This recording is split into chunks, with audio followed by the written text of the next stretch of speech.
Welcome back to Joe Stunner Boxing. So, Abass Baraou becomes the new EBU super welterweight champion.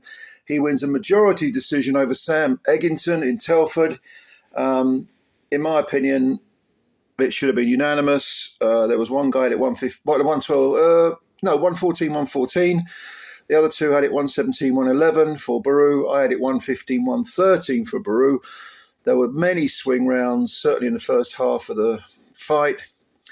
But all credit to Baraou. You know, he's from, where's he from, the Congo or something like that originally? Or Tonga? I don't even know. But he's based in Germany and he speaks English with a German accent. Came all the way to Telford and walked away with the belt. And yeah, deservedly so. As will always be assumed, Sam Eggington gave everything, left it all in the ring. For the first 6 rounds, it looks like he might outwork Baraou. I had him, I think, 3-1 up and something like, certainly had him winning for until about the 8th round, 7th or 8th round. And then I thought in the middle rounds, Baraou caught up and then took over. There were 2 very bad rounds for Eggington, which were the 9th, was it the 9th and the 11th, I think, very bad rounds. The 9th, he was all but stopped. But Sam Eggington is a warrior. He is an absolute fighting man. He will never give up.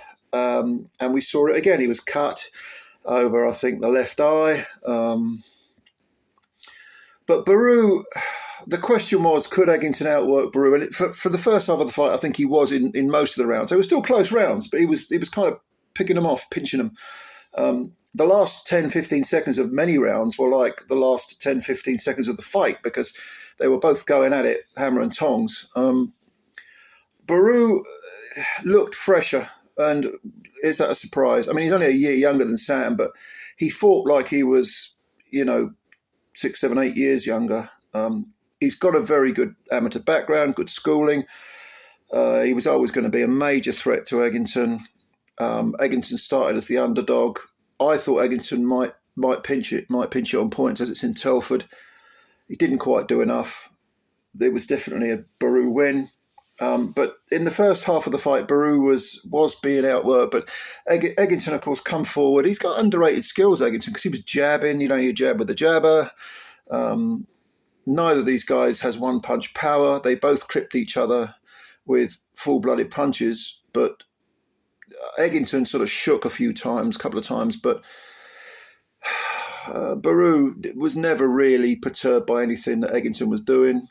In terms of power, he seemed physically stronger in the clinches as well, Baraou, which surprised me a little bit. But gradually the question mark was over Barou's engine. Could he do the full 12? He's done 12 before. He's got 1 defeat on his record when that was a 12-rounder, but could he hang tough with Eggington? Could Eggington really take him into deep waters and drown him? In the middle rounds, Baraou was actually the one that seemed to be in the ascendancy. He was up in his work rate. His energy was a bit more, like he's going through the gears, the energy was a bit more. Whereas Sam looked like he was not sagging, but, he used up a lot of energy in the first 6 rounds. And Baraou just took over. And then, like I say, in the 9th, Baraou just battered Sam from pillar to post. In fairness, Sam came back in the 10th. I gave him the 10th round, but it was a very close round. The rounds that Sam won were close. I'm not saying he didn't win them, but there were a lot of swing rounds. Whereas certainly in the second half of the fight, the rounds that Baraou won were, big. And I gave Baraou the last round, making it 115, 113 on my card. Probably I'll have a different score if I watched it again. But 2 lots of 117, 111, that's a bit wide for me. That's a bit wide. No. There again, the 115, the 114, 114, I thought was not really fair on Baraou, so I suppose it all evens out. You've got 3 judges watching it from different angles. I suppose you're going to get that. But the right guy won, that's the main thing. So Baraou at 29, very, very emotional in the post-fight interview, could barely speak. They had to kind of curtail the interview. The interviewer was excellent, really, really good. I don't know the gentleman's name. He was an older man. This was on Channel 5, of course. But he could see, he asked a few questions and Baraou was barely able to speak. He was crying and he talked about, people back home, which could mean Germany or his original native country, watching him. And an interviewer was, heaping praise on him, rightly so. But in the end, he kind of cut the interview a little bit short because he could see that Baraou was just overwhelmed. As the interviewer said, if you want an example of just what these titles mean, in this case, the EBU title, watch this guy, because he was delighted. You think he'd reached the top of Everest. He hasn't even had a world title fight yet, but he can move on to that world title fight because this was an eliminator for the WBA belt. Whereas Sam Eggington, that's his 9th defeat. He's fought nothing but good men, really good fighter. So I really enjoy him. He just couldn't quite get past that European level to world level. He has held the European title before at welterweight. Been British champ, Commonwealth champ. He's won a ton of these alphabet soup trinkets as well.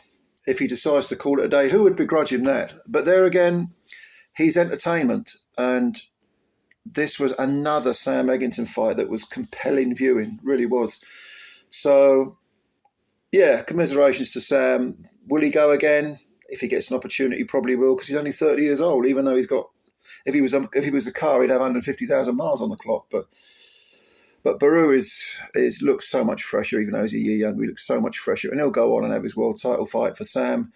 He's got to climb the mountain again. But whatever he chooses to do, good luck to the guys. He is a fantastic servant to British boxing. So what did you think of this fight? Free to air on Channel 5. The card they showed the undercard on DAZN. I thought it was a bit flat, but the main event kind of made up for it. Very good main event. Let me know what you think. Let me know what you think Eggington should do. How far do you think Baraou can go? Can he be a world champ? Who should he fight next? I mean, it's a WBA eliminator, so yeah, I guess it's going to be a WBA champ. But let me know. Let me know your opinions. Leave your comments below. And as always, thanks for your time. Please subscribe to the channel if you're new. And if you could also hit the like button and spread the word about Joe Stunner Boxing too, I'd appreciate that. Thanks a lot. Catch you later. Bye for now.